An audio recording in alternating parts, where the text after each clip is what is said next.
Statement by His Excellency Drive, Julius Maada Bio, President of the Republic of Sierra Leone at the United Nations Security Council debate on the maintenance of international peace and security, addressing the historical injustice and enhancing Africa's effective representation in the UN Security Council, UNSC Chamber, UNHQ 12th August 22 for distinguished members of the Security Council, Excellencies, heads of state and government, distinguished representatives, ladies and gentlemen, I am honored to address the United Nations UN Security Council with a profound sense of purpose and urgency on a matter of grave importance, the maintenance of international peace and security through the reform of the UN Security Council. Today, I will specifically focus on addressing the historical injustice and enhancing Africa's effective representation in the Council. I thank the UN Secretary-General, His Excellency Antonio Guterres, the President of the 78th Session of the UN General Assembly, His Excellency Denis Francis, and Dr. Sithenboum Beat for their very insightful and thought-provoking briefings. I wholeheartedly welcome the participation of the African Union Committee of 10 heads of state and government on UN Security Council Reform C10 and their representatives in this meeting.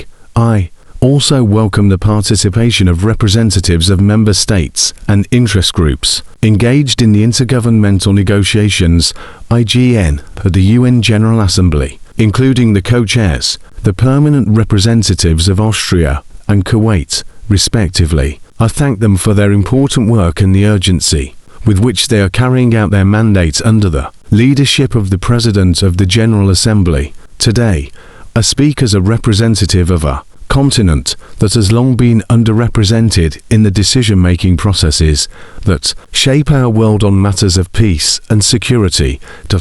It is now a settled view that the UN Security Council needs reforming. The imperative for reform is irrefutable. Nearly 80 years after its creation, the Council has been stuck in time.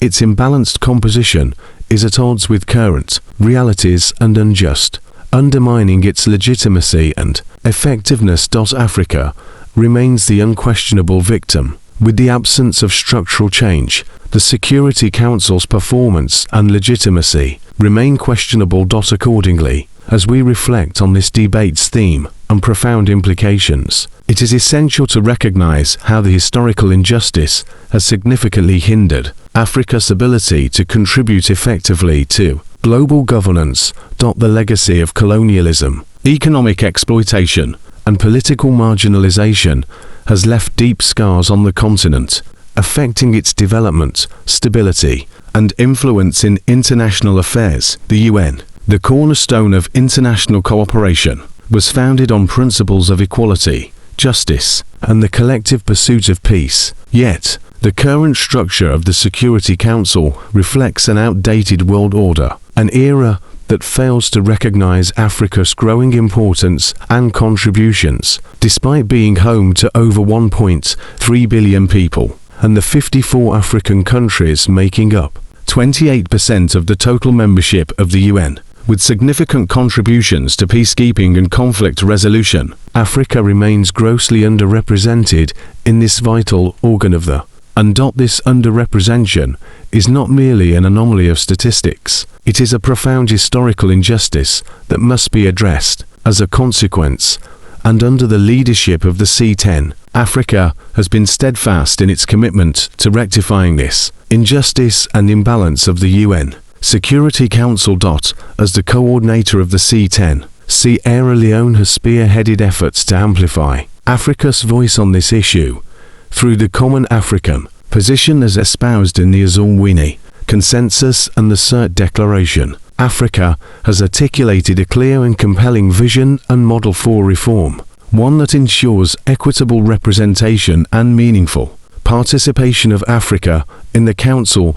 Africa demands to permanent seats in the UN Security Council and to additional non-permanent seats, bringing the total number of non-permanent seats to 5. The African Union will choose the African permanent members. Africa wants the veto abolished. However, If UN member states wish to retain the veto, it must be extended to all new permanent members as a matter of justice.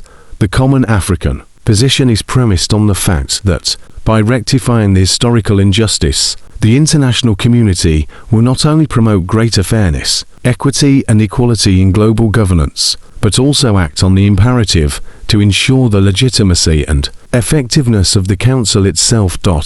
It will further unlock Africa's full potential as a dynamic and vibrant continent capable of meaningfully contributing to the advancement of peace, security, and stability worldwide.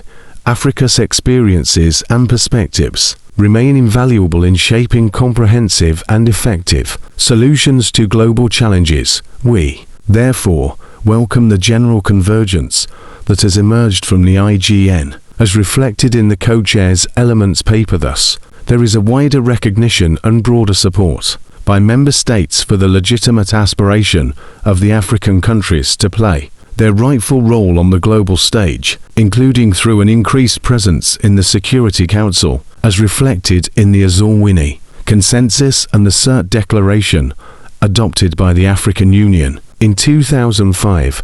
Redressing the historical injustice against Africa is viewed as a priority, and several delegations emphasized that Africa should be treated as a special case. Excellencies, to fully understand the need to address the injustice being done to Africa, let me briefly underscore the compelling historical foundations. From the arbitrary partition of Africa during and after the colonial period, African nations were excluded from key international decisions that affected their future. The lack of sovereignty and political representation during those periods has had lasting effects on Africa's ability to shape global policies and institutions. This historical injustice stems from colonial legacies and power imbalances that persist to this day. The legacy of slavery intersects with other forms of historical injustice, including colonialism, imperialism, and exploitation. Africa has long been marginalized in global decision-making processes,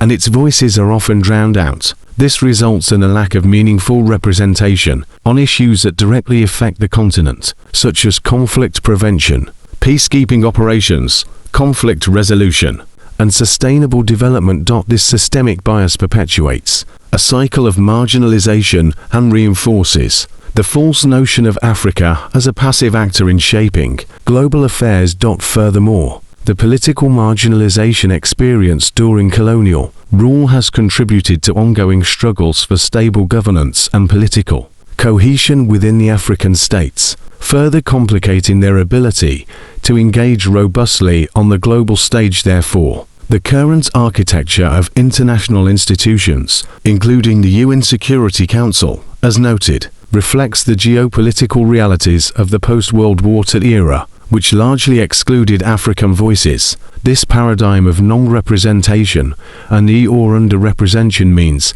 that Africa's perspectives and priorities are regrettably overlooked in global decision-making processes. The absence of permanent African representation in the Security Council means that decisions impacting the continent are made without sufficient African input, leading to policies that may not align with the needs and aspirations of African nations.